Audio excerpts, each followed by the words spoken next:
Good morning, my friend. I woke up this morning and I looked at my phone and I realized this video, well, not this one specifically, the one I made yesterday, never loaded to YouTube. It got stuck at like 89%, just said processing, that was it.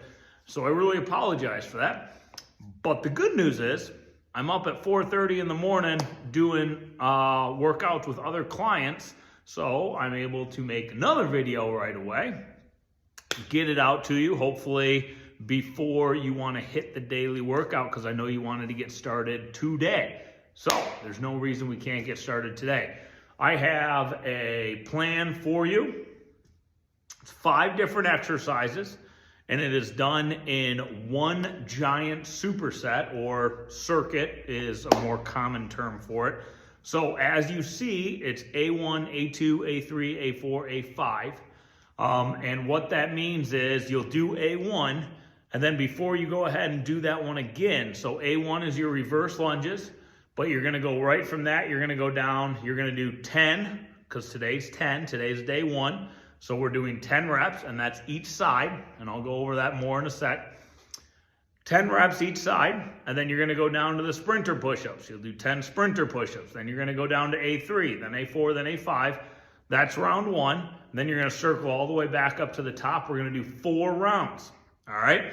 You'll also see at the bottom of the program where it says day 1, 10, which is like I mentioned earlier, you're gonna do 10 reps.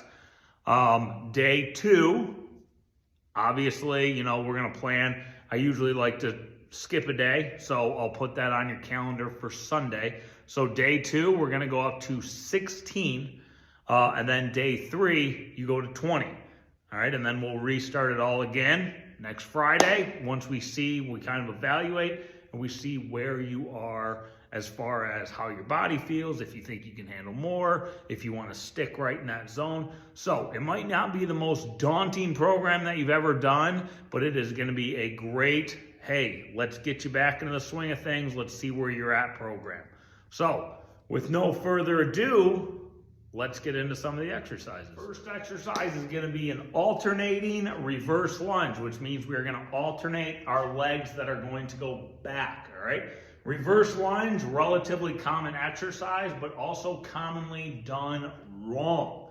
First thing that you need to know is whatever leg you are planting on. So if I'm balancing on my left while my right goes back, I want my weight all the way through my heel of my left foot. All right, so if I'm going back, I get down, I'm all over my heel. My heel is bearing the majority of my weight right here.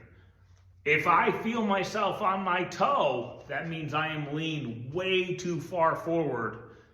Not good. Bad for your knees, bad for your joints, so you want to be on your heel.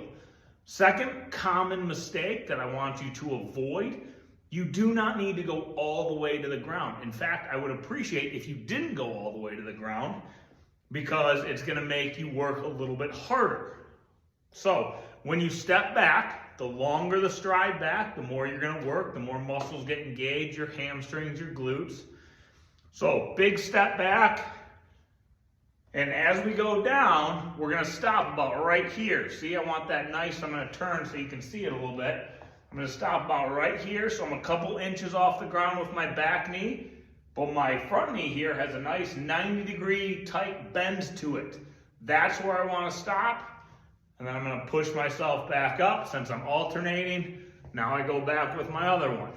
So, weights all on your heel, long stride back. Don't go all the way to the ground. Don't bounce off the ground. Try and keep yourself about a couple inches above the ground. So I like to kind of fold my hands like I'm praying. You obviously do not need to, but I don't know what you want to do with your hands. That's really up to you. I also have something next to me because I don't have the greatest balance in the world. So every now and again when I get a little tippy, I put a couple fingers right on that box. Not enough to, let me push up and take the pressure off, but just enough to kind of capture my balance before I go back into it. So big step back, come up, I get my balance before I go back. This is not a speed exercise. You always want to make sure your balance is on point before you go ahead and you go back. Sprinter push-ups. Push-ups with a little added twist. So, you can do push-ups on the ground, you can do push-ups on an elevated surface, however you want to do push-ups. One thing needs to remain constant. Our body is nice and straight. So if I'm going to get down on the ground and do these bad boys, let me scooch this over here. I'm going to make sure that my body is nice and straight. Hands nice, comfortable width apart. Doesn't have to be exactly shoulder width. Again, comfortable for you. And when I sprint, what I'm going to do is I'm going to go down, and after every push-up, I'm going to bring one leg in as far as I can. I'm bringing that knee in as far as I can. So let me turn a little bit so you can see this. I'm going down, bringing that knee in as far as I can. And now I'm going to go down on the other side and bring my opposite knee. So I'm switching the legs that I'm bringing in. So after each push-up, I'm getting that sprinting type motion. Now, you took a little time off. You're just getting back in the swing of things. Maybe doing push-ups on the ground isn't necessarily in the cards right now. That's perfectly fine. Find yourself an elevated surface. Right here, I got a plyo box. The higher the surface, the easier the push-up is going to be for now. And then as you progress, you can lower yourself closer to the ground. The number one rules stay the same though. Keep your body nice and straight. We're going to go down. Still sprinting up, and you're still bringing that knee up as far as you can every single time in that sprinter type. Squats. We've all done them. We all have a love-hate relationship with them. Biggest thing about squats is, like I said with the reverse lunges, keep your weight on your heels. Easiest way to keep your weight on your heels, stick your butt out. Okay, go find that chair that's behind you. And if you need to, put a little box behind you so it's almost so it's like you are going to sit on something. Let me put it over here so you can see it a little better. Feet, again, just like with your push-ups and your hands, get in a comfortable width. It does not have to be exactly shoulder width apart. I'm pretty much shoulder width apart, but I feel very comfortable with it. That's your biggest thing. Toes, you want them pointed forward-ish. They do not need to be exactly right in front of you. Again, comfort level. The biggest thing is my chest. I'm going to puff it out. I'm going to puff my chest up so that makes my back nice and straight.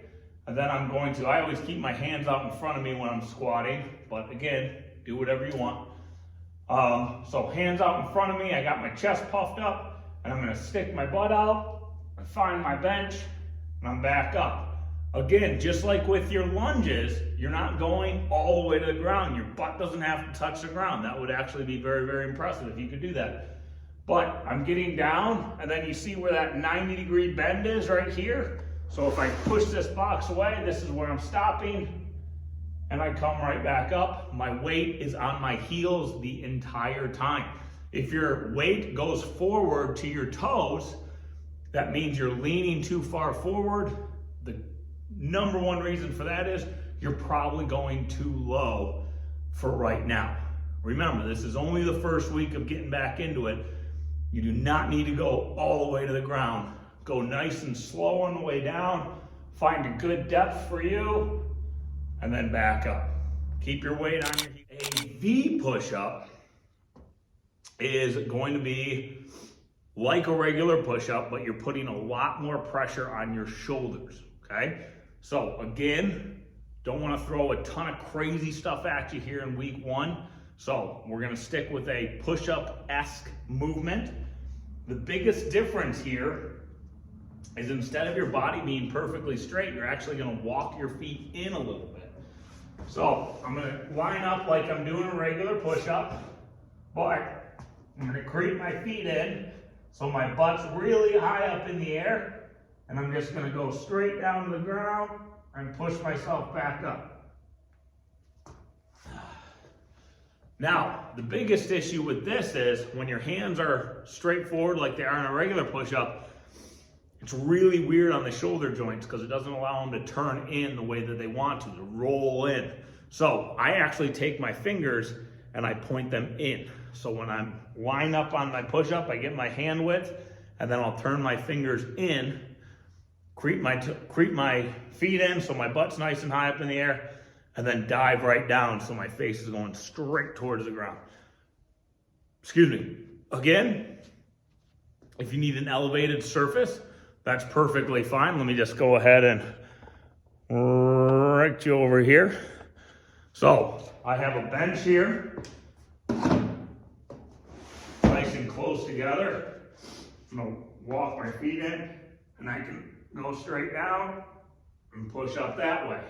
Takes a little bit of pressure off because I have an elevated surface, but at the same time, still way more pressure on my shoulders and my triceps than just a regular push-up. Here we're down on the ground. We're gonna end this round with some side planks. Now, this one is a core exercise. Anytime you do a core dominant exercise, the main thing is to go under control. Not necessarily going slow, but you have to be under control because you're trying to keep as much tension in your abs as possible.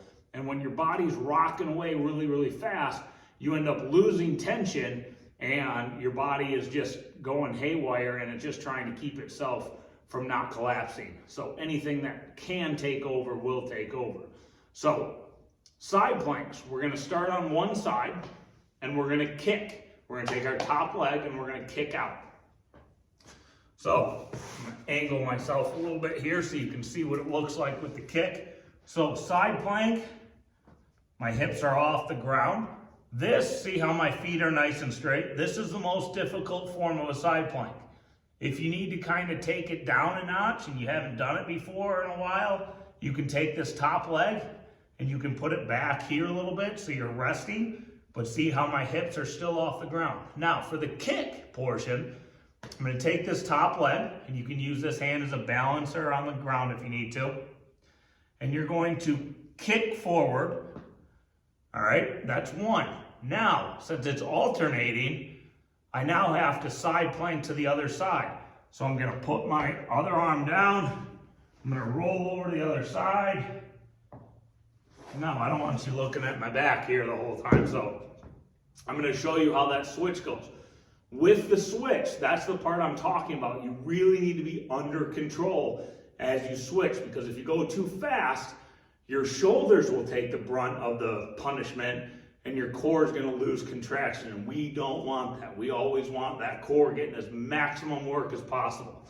So, let's say I'm on this side, I've done my kick, there it is. Now I'm switching, so I'm staying nice and under control. And I'm switching, I'm now balanced over here. I'm gonna kick on this side. Then once again, I switch, got myself balanced, kick again. If you get tired and it's hard to hold yourself up, instead of rushing through it just to try and get it done, let yourself kind of relax for a sec, put your hips on the ground, shake your shoulders out, rest, give yourself about 2 deep breaths, about a 10-second pause, and then get right back up and get to it. It's called a rest pause set.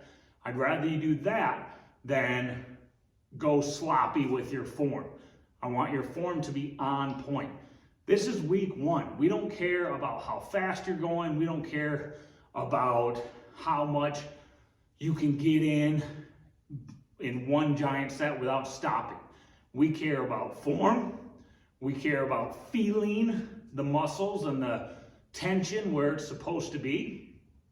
And we care about just introducing your body back into the, hey, it's time to get back to work.